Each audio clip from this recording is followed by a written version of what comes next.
Alerte coronavirus. Attention, attention, le coronavirus se transmet très facilement et fait des ravages. Pour l'éviter, le port du masque de protection est obligatoire en tout lieu. Dans l'administration publique ou privée, dans les réunions, les rencontres, dans les marchés, les magasins, les boutiques et lors des déplacements, le port du masque est obligatoire. Même dans les lieux privés, dès lors que l'on n'est pas seul, le masque doit être le fidèle compagnon. Mais attention, le port de masque de protection ne dispense nullement d'appliquer les autres mesures de prévention, notamment le lavage des mains à l'eau et au savon et l'observance de la distance de sécurité sanitaire d'au moins 1 mètre entre personnes. Enfin, s'abstenir de porter des gants en vue du lavage régulier des mains à l'eau et au savon ou de l'application de gel hydroalcoolique. Pour tout savoir sur l'épidémie du coronavirus au Bénin, rendez-vous sur le site web www.gouv.bj/coronavirus. Ceci est un message du gouvernement de la République du Bénin. Bonsoir à tous. Dans l'actualité ce soir, l'éclairage du ministre des Finances sur les 15 milliards de francs CFA libérés au profit des travailleurs du secteur public. Romia Douadaï aborde le cas des travailleurs actifs. Vous l'entendrez dans cette édition. Joseph Diogweno reçoit le vice-président de la Cour constitutionnelle du Niger. Ibrahim Moustapha et sa délégation sont venus recevoir des conseils afin de mieux conduire le processus électoral en cours au Niger, à suivre dans ce journal. Et puis l'énergie électrique, une denrée disponible à plein temps au Bénin, une œuvre à l'actif du gouvernement de la rupture. Le délestage est aujourd'hui conjugué au passé. Lenaïka Gbazaou nous en dit plus.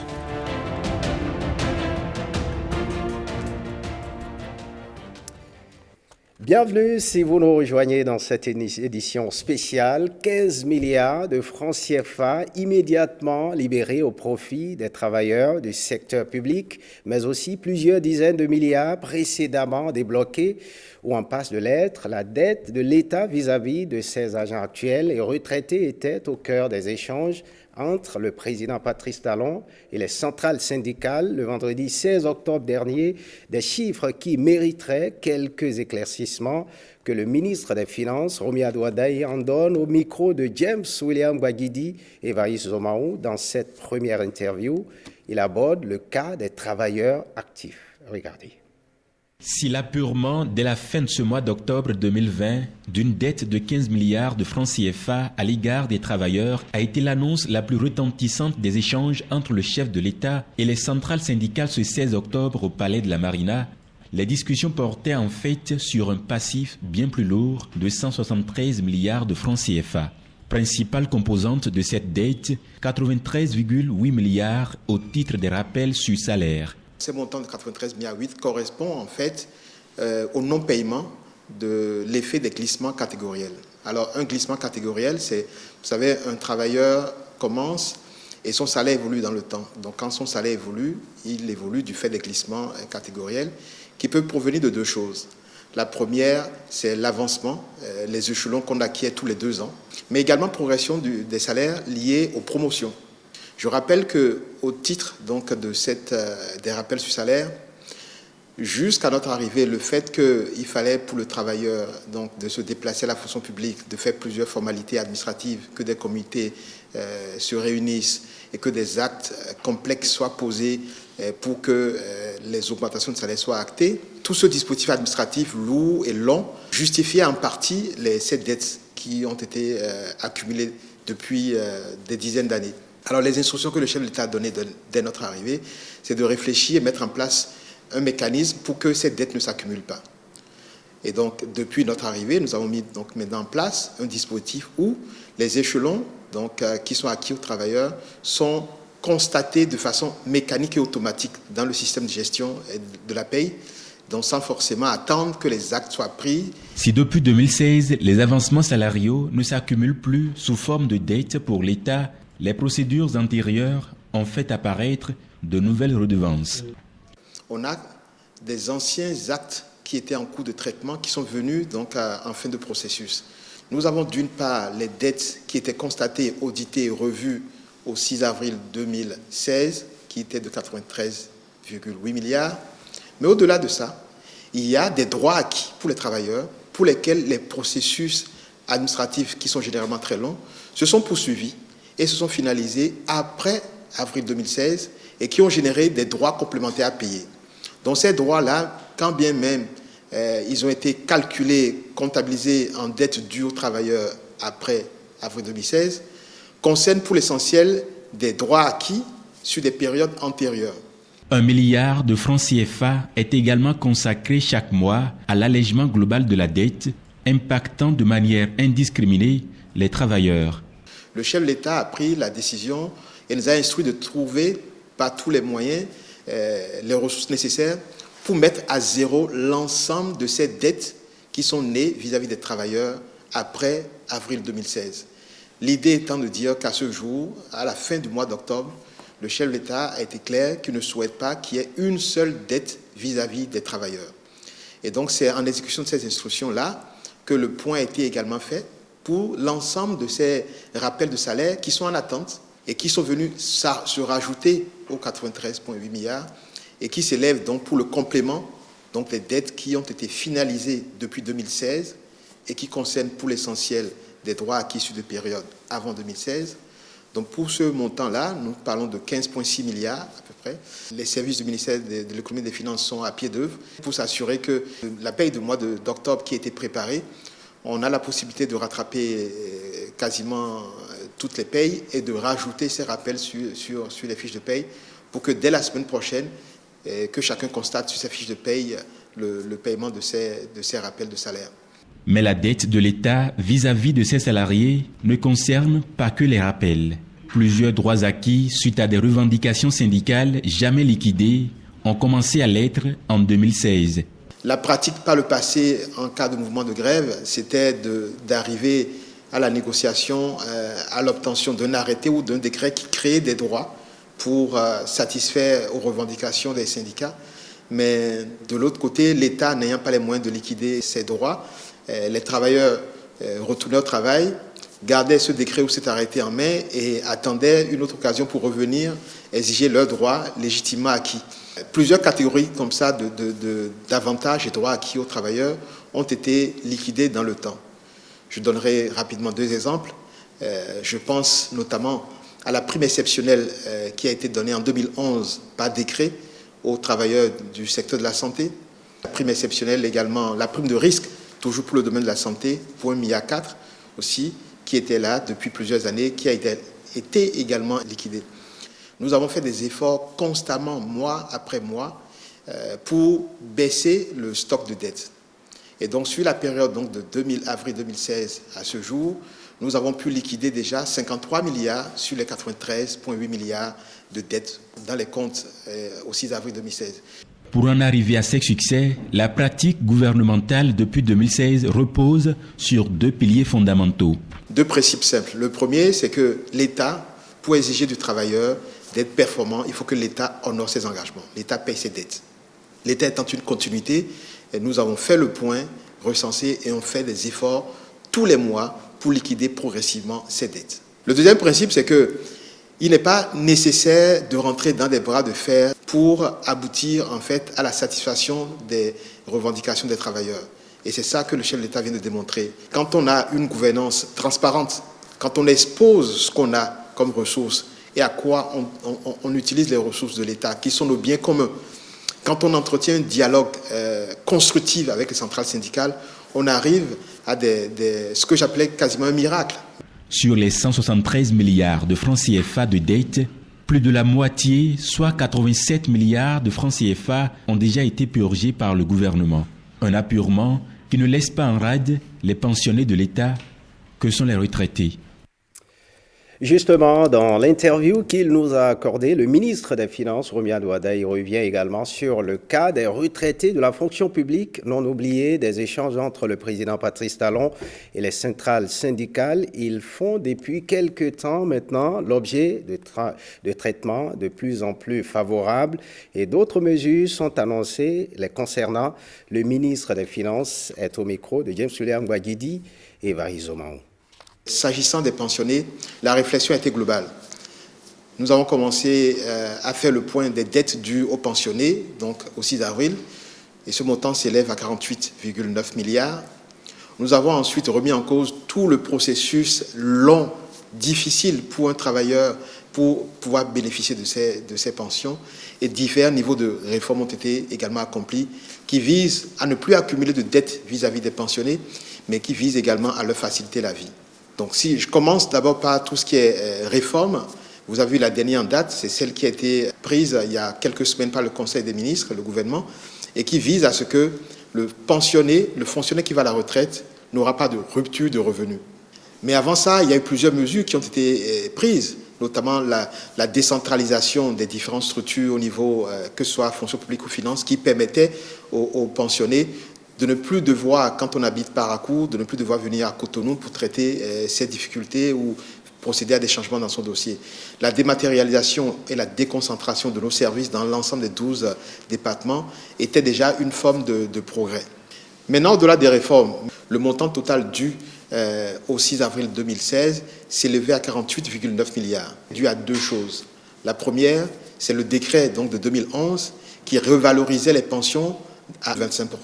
Donc la non-application de ce décret, plus les tracasseries administratives et la lourdeur administrative qui faisait qu'on allait à la retraite, on attendait des mois et parfois des années pour toucher sa première pension, tout ça avait contribué à constituer ce stock de 48,9 milliards de dettes que le chef de l'État a instruit pour que les efforts soient faits pour solder. Et donc ces efforts sont faits tous les mois. Et chaque année, le complément de ressources liées en fait à la prise en charge de l'effet de ce décret s'élève à peu près à 2,5 milliards. Les efforts fournis depuis avril 2016 pour solder ces dettes ont permis déjà de payer aux pensionnés 26,7 milliards au titre du passé.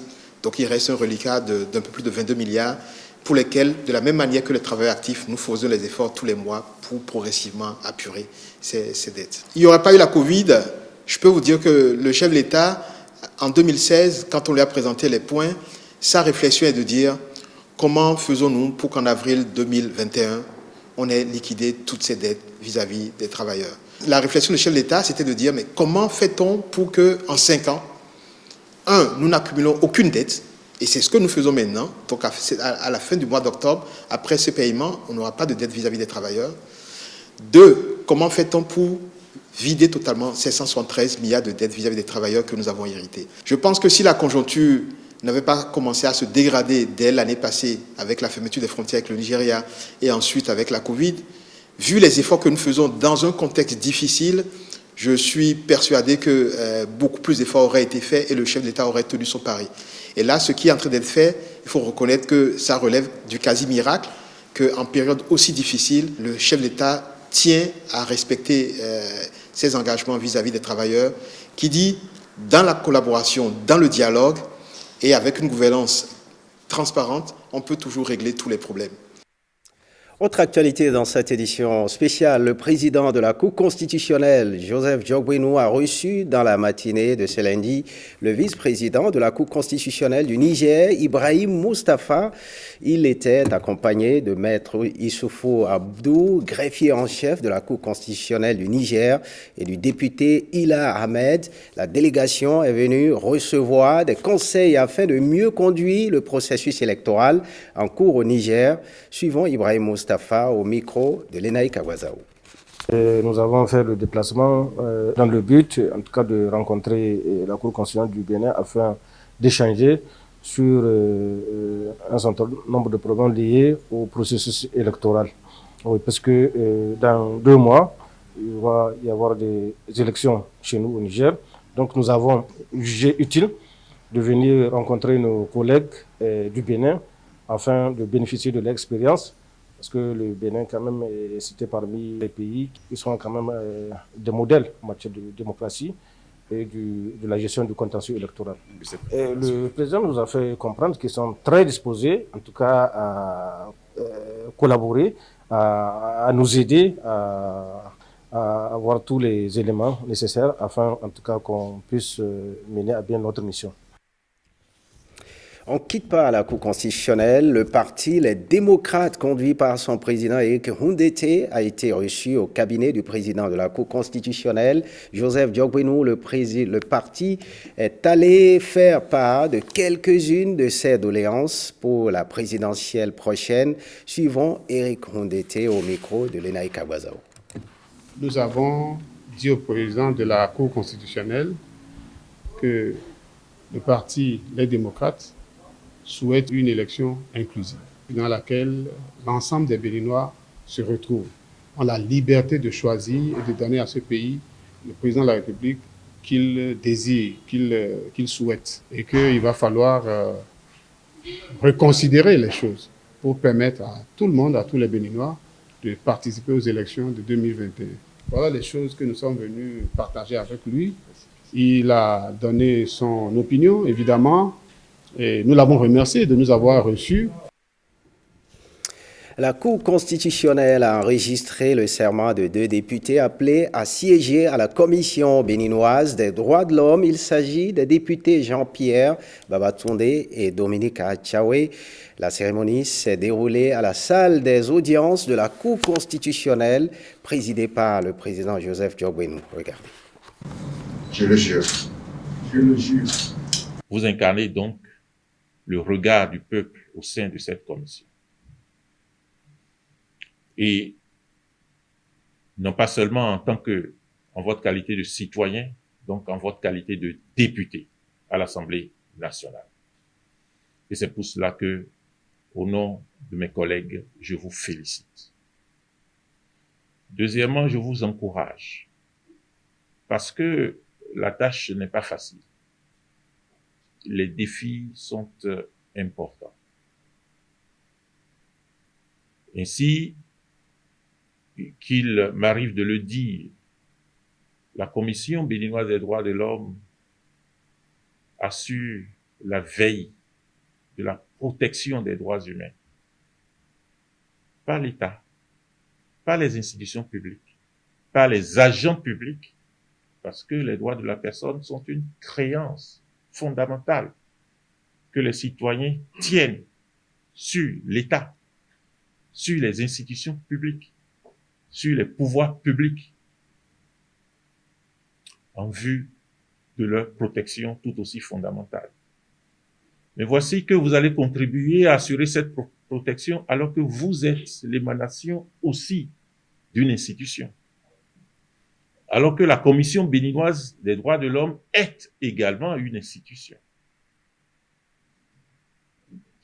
C'est là le premier défi. Assurer cette veille de la protection des droits de la personne, non pas comme une association, mais comme une institution. Et les thèmes de votre serment l'indiquent si bien, renforcent ce défi-là, le défi de l'indépendance, à l'égard de tous, le défi de l'impartialité, à l'égard de tous, le défi de la loyauté, à l'égard de tous.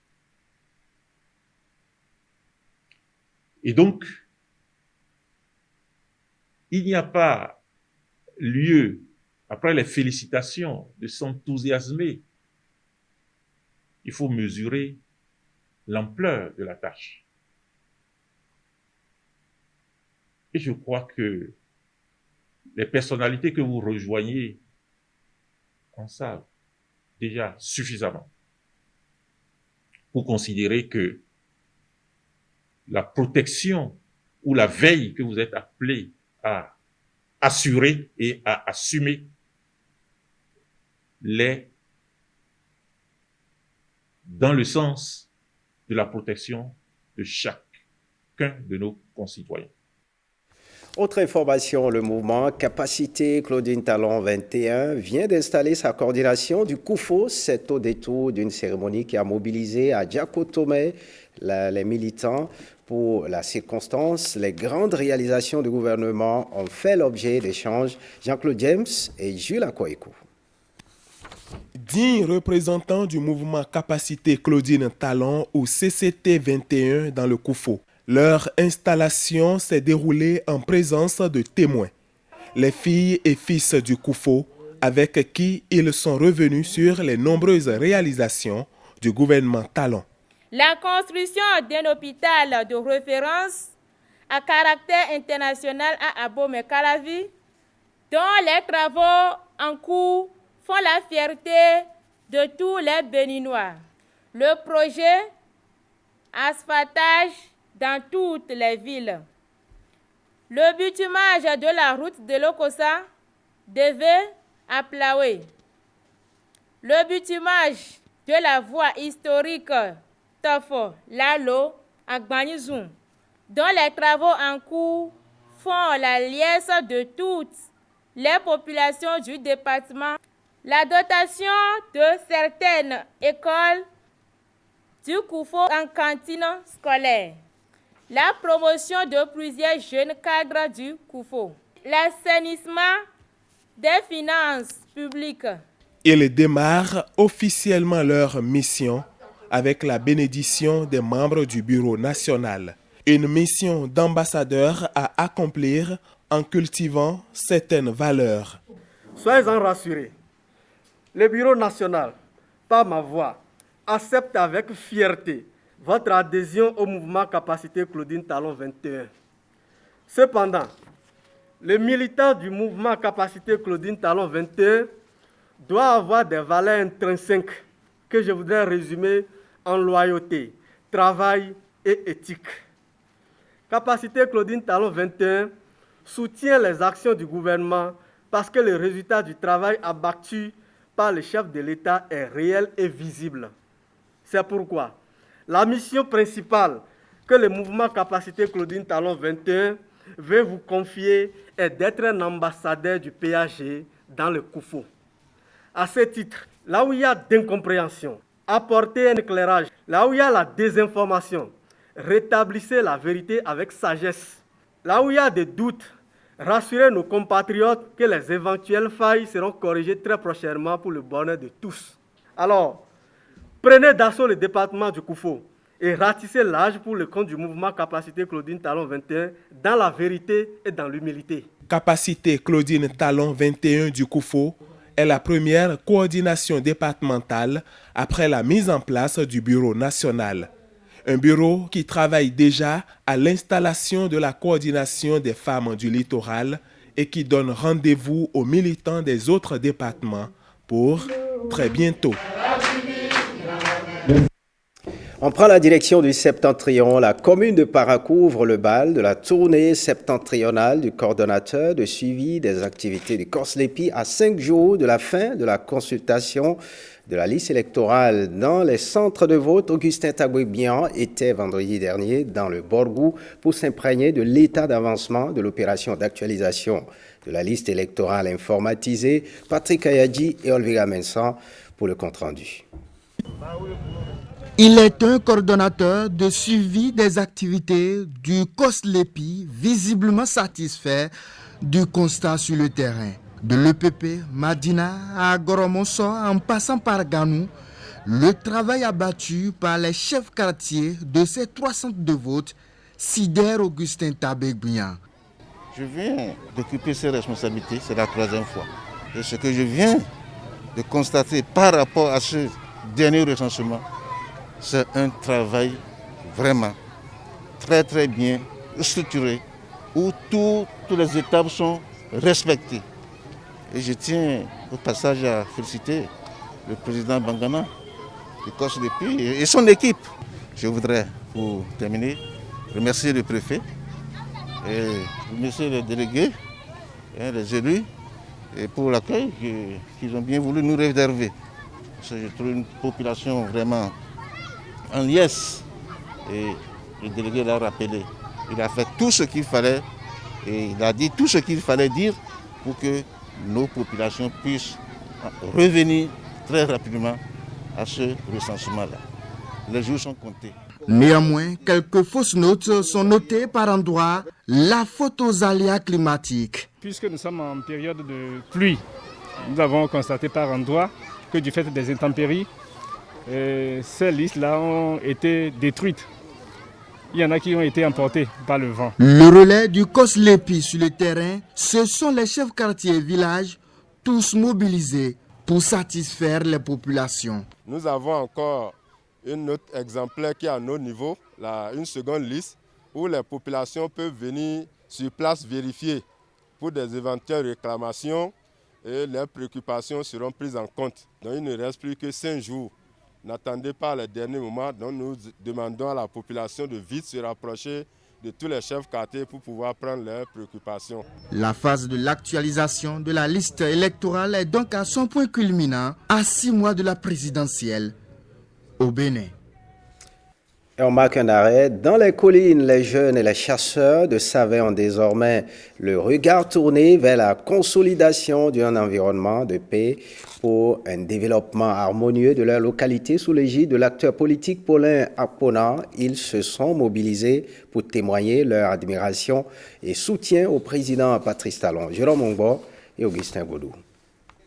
C'est un déjeuner-débat à l'initiative conjointe de l'acteur politique Maître Kehinde Akpona et le chef de la confrérie des chasseurs de Savè qui a réuni les chasseurs et les balais venus de tous les arrondissements de la commune. L'acteur politique plante le décor, il explique les raisons profondes qui sous-tendent son engagement derrière Patrice Talon au profit de sa région.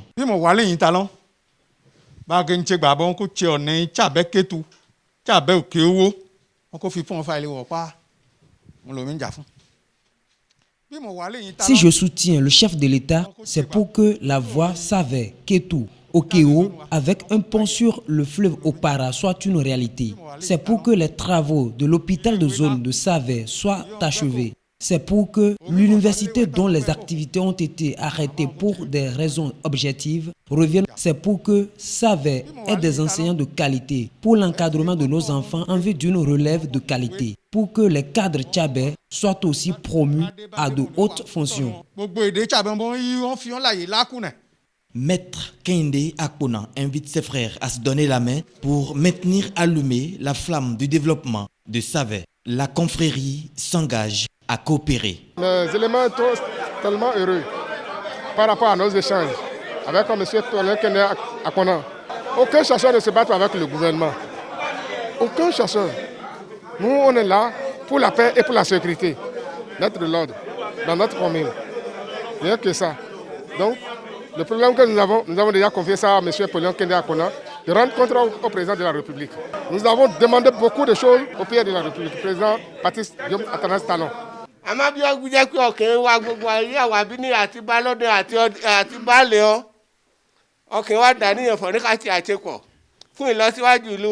Nous avons commencé aujourd'hui avec les chasseurs, avec les têtes couronnées, les balais de toutes les régions Nago qui sont ici présents aujourd'hui et prêts, déterminés à accompagner les chasseurs pour la sécurisation de notre région. Le président Patrice Talon est un président qui aime son pays. Je voudrais lui dire que tout le peuple tchabais est debout et le soutient. Les participants à ce déjeuner-débat s'engagent à porter le message dans toutes les contrées de Savè afin que règne la paix, la cohésion sociale pour un développement harmonieux de leur commune.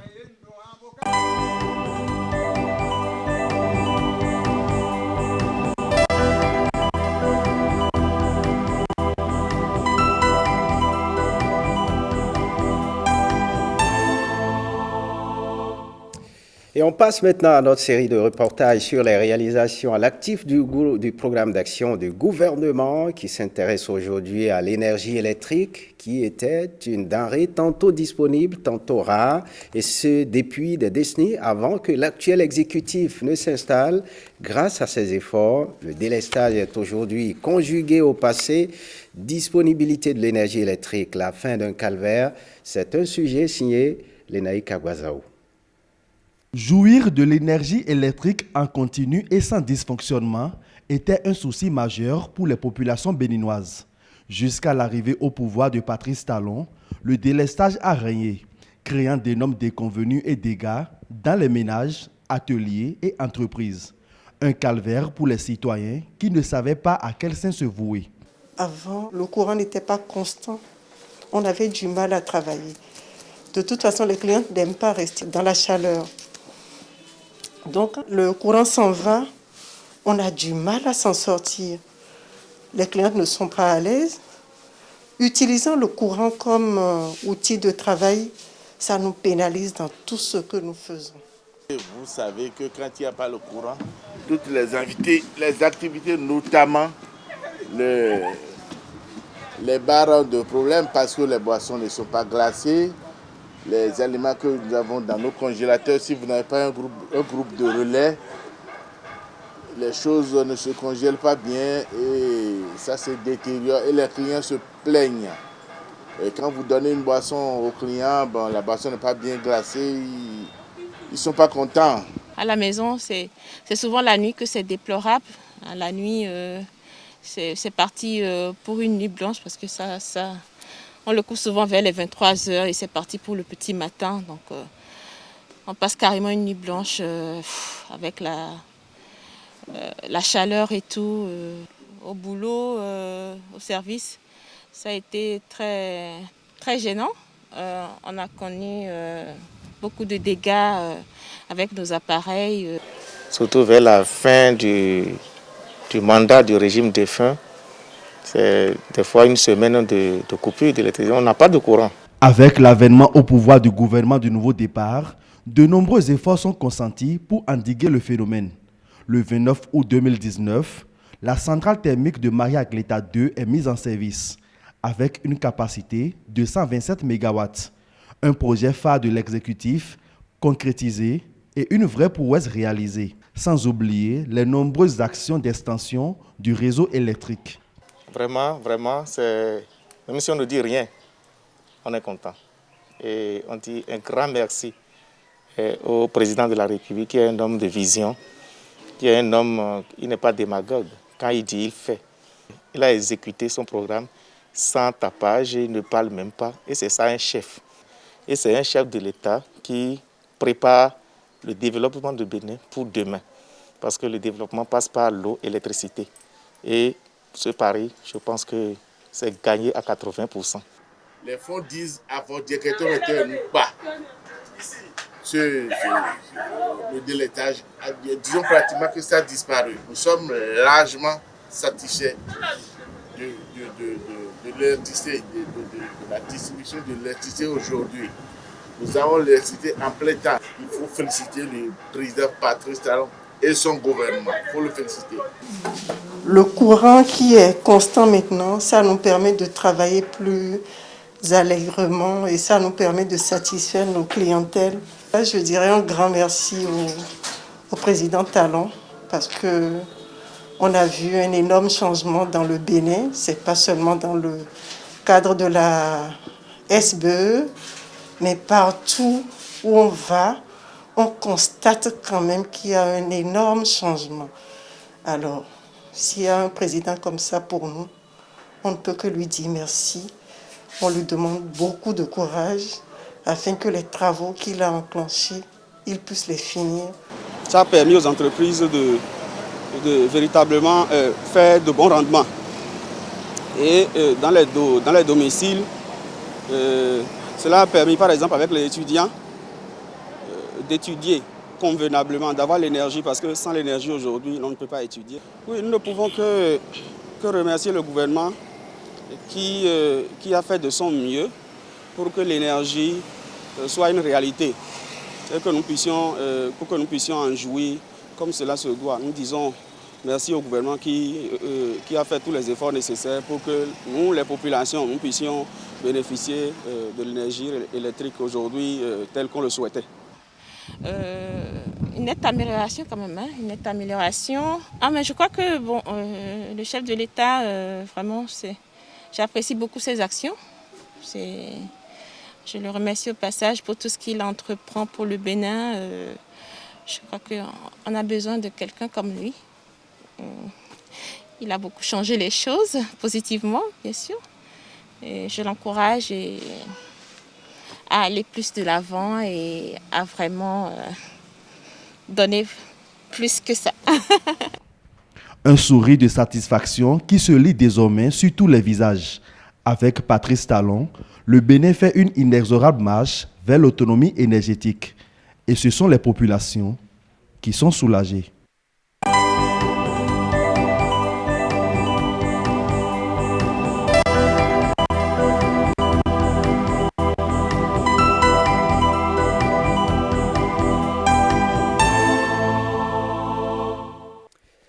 Retour sur la journée mondiale de l'alimentation célébrée le 19 octobre dernier. À l'occasion, l'ONG japonaise Hunger Free World a initié une formation au profit des paysans et des journalistes béninois. Objectif, mieux les aguerrir pour aider à l'atteinte des objectifs fin zéro à l'horizon 2030. Nicanor Kovi, Bénédicte Possou.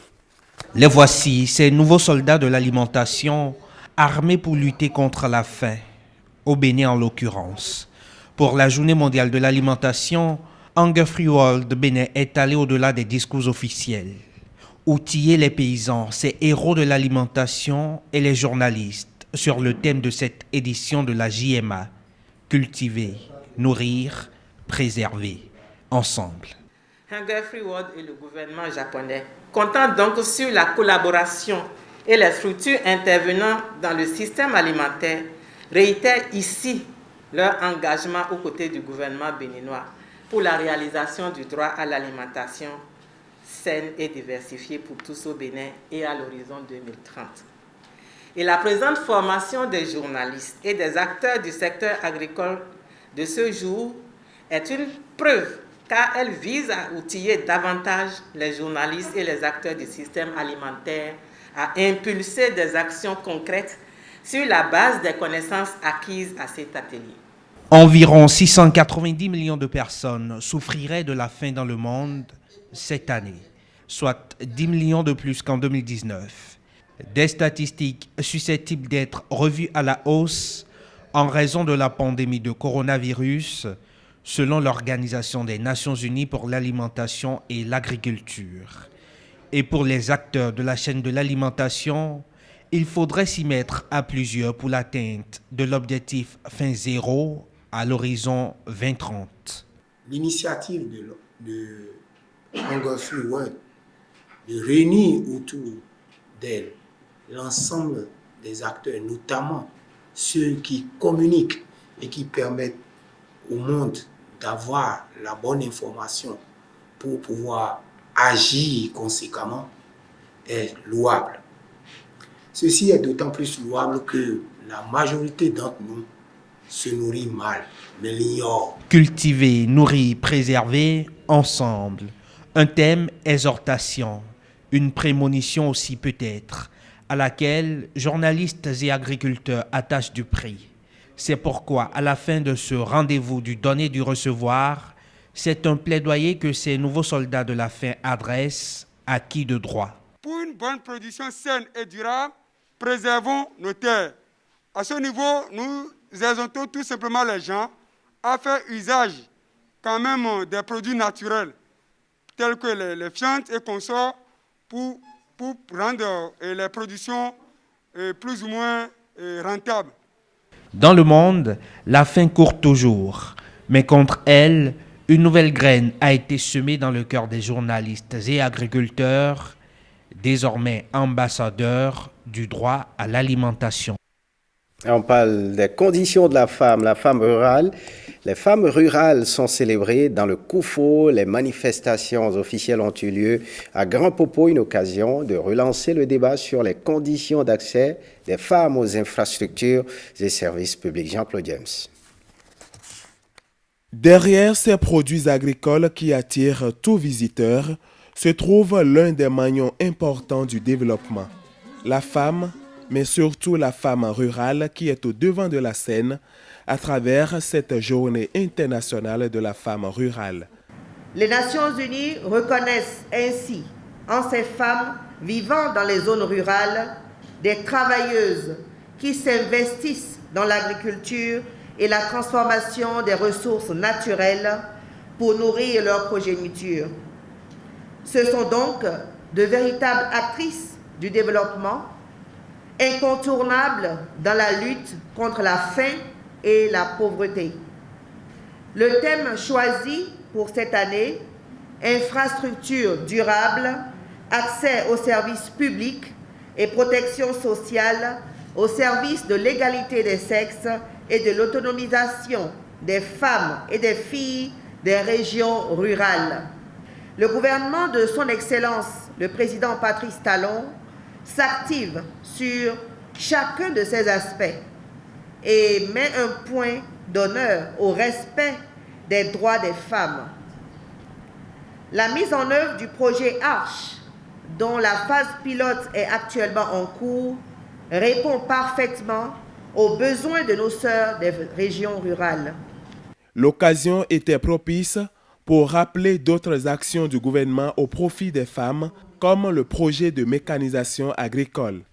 10 milliards mis à la disposition du secteur pour la mécanisation agricole pour tous les secteurs. Oui, mécaniser l'agriculture, c'est diminuer la souffrance des femmes rurales. C'est le secteur rural qui a l'honneur et nous sommes à vos côtés pour vous soutenir afin que les femmes rurales se portent mieux, elles, les plus nombreuses et les plus actives du secteur économique du Bénin. La manifestation qui nous réunit ici ce jour est un témoignage vivant que son Excellence Patrice Talon veut célébrer les citoyens béninois, toutes les couches socio-professionnelles, sous toutes les dimensions de l'homme.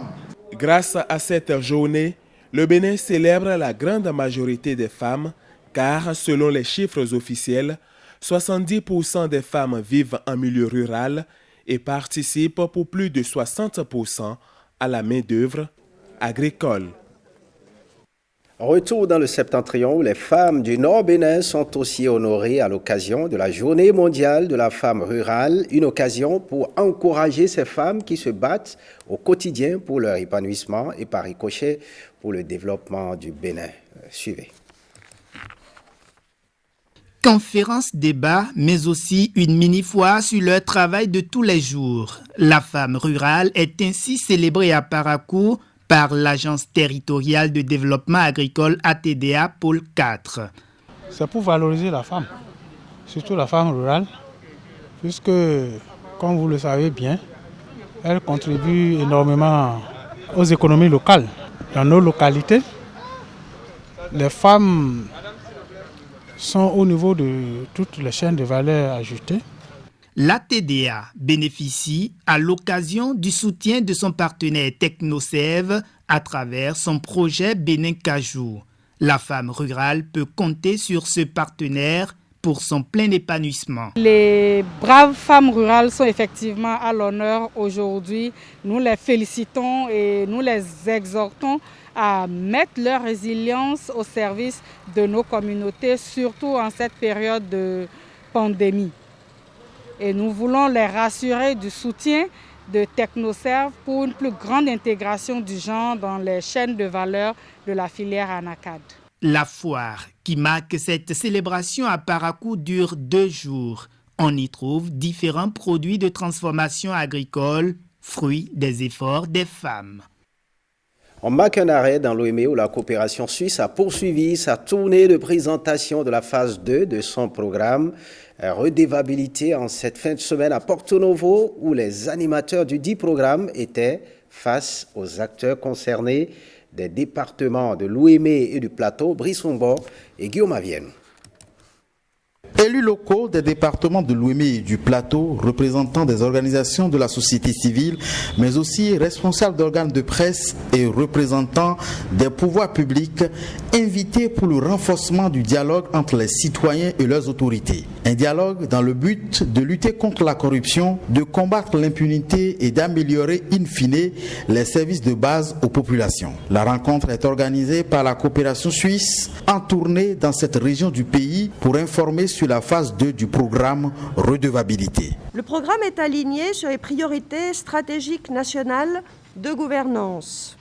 Par exemple, l'axe 4 du plan national de développement, gouvernance efficace et inclusive, et le premier pilier du PAG 2018-2021, consolider l'état de droit, la démocratie et la bonne gouvernance. Pour un coût de 5,760 milliards de francs CFA, le programme couvre 4 secteurs, la santé, l'éducation, l'eau et l'assainissement, puis l'état civil, avec pour objectif d'amener les citoyens à jouir de plus en plus de leurs droits sociaux, économiques et politiques, et cela grâce à la systématisation de la demande et de l'offre de redevabilité et à l'efficacité des institutions de régulation et de contrôle. Nous, ce qui nous intéresse, ce n'est pas la redevabilité ou la transparence pour la transparence.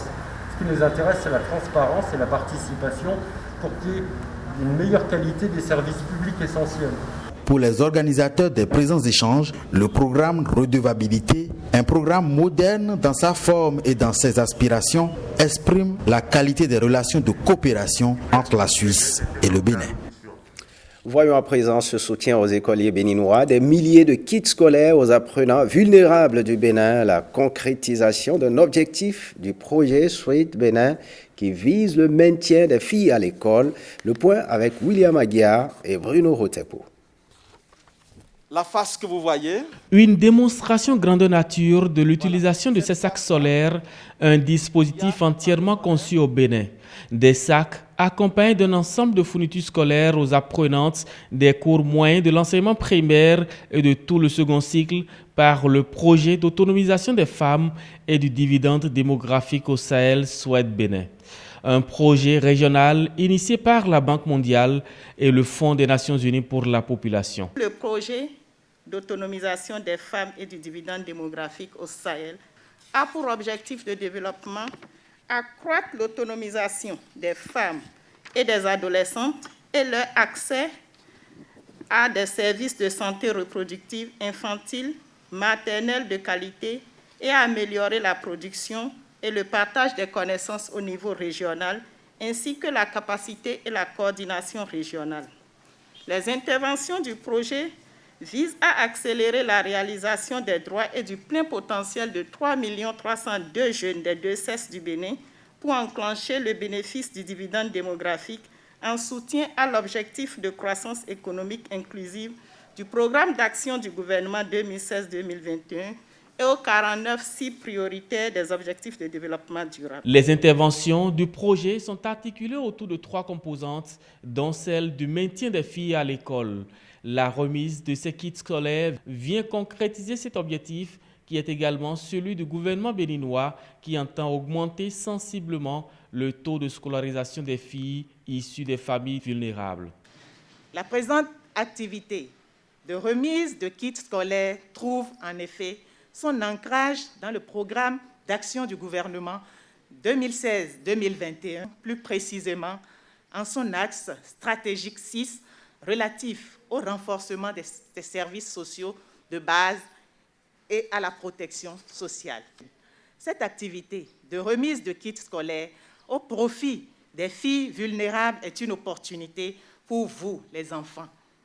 Je voudrais donc vous exhorter et vous inviter à redoubler d'ardeur au travail et à faire preuve de détermination dans vos études. Par ma voix, toutes les élèves ici présentes vous disent merci pour ce geste louable vis-à-vis des filles et adolescentes qui nous maintiendront à l'école.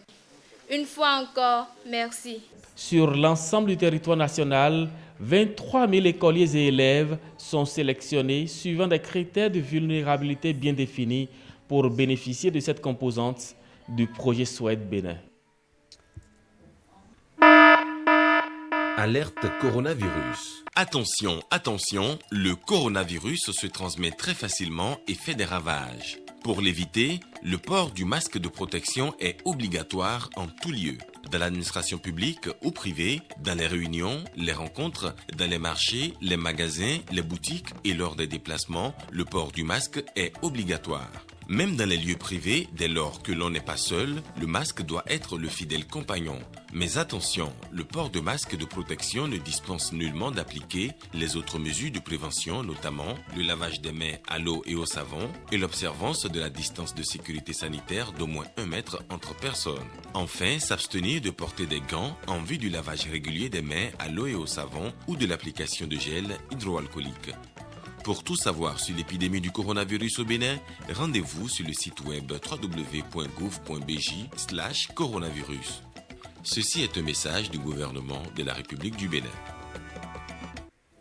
Faites ce journal. Merci de l'avoir suivi. Vous pouvez revoir cette édition sur notre plateforme www.ortb.org. Maintenez vos positions. Vous recevrez juste derrière moi les images de la demi-finale Coupe CAF. Renaissance sportive de Berkane sera opposée à Hassani Agadir. Vous recevrez donc Bruno Swali avec ses deux consultants, Ouzero Abdoulaye et Richard Bior, qui vous aideront donc à déguster cette belle rencontre. Merci de nous avoir suivis. À très bientôt.